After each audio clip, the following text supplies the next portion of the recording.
Good morning, folks. As we zoom out, you'll realize just how much Italy is still shaking. 16 died in aftershocks yesterday. That's twice as many as in the initial quake. This is a somewhat concerning article detailing wildlife problems down under. We are approaching times of hard decisions. I never like the term black hole, and if things escape it, how can gravity be what they say? Well, for those like me, proponents of the electric universe, it's not. Greenland lost more ice in the last decade than they should have, based on historical totals. Raise your hand if you're shocked. And Anonymous threw some support behind the Canadian student protesters. Beryl had its act together when it arrived, and as it turns back around and out to sea, we will say goodbye to Beryl tomorrow. Apparently, a widespread felt quake shook the entire southern continent of Africa yesterday. China has a seriously toxic algae problem on the east coast, landslides almost weekly in the western mountains. In Afghanistan, young girls are under constant attack for simply going to school.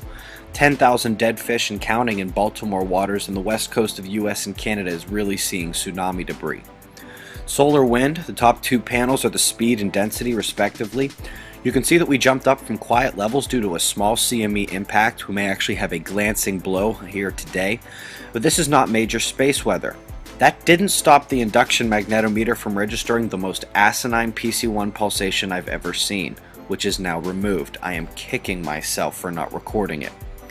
You can see the bright active regions on the southern solar disk. Having a look at their magnetics, you can see why they have not flared big time. Nice separation of the blue and the red on both spots. Remember, blue is on the right in the south. That will change after the solar pole flip.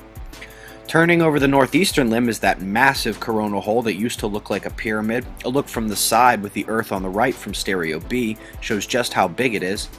Skywatchers, tonight the moon stands between Saturn and Mars. Both are easy to spot. Saturn has a bright partner, Spica, just underneath, and Mars is red. Mercury will conjoin Venus this week. Afterwards, don't forget we have eclipse number 2 of 2012, lunar, during the full moon on June 4th. As Venus crosses the sun on June 5th, I believe it will transit that same coronal hole. That's the news, folks. If you missed our video last night, check it out. Be safe.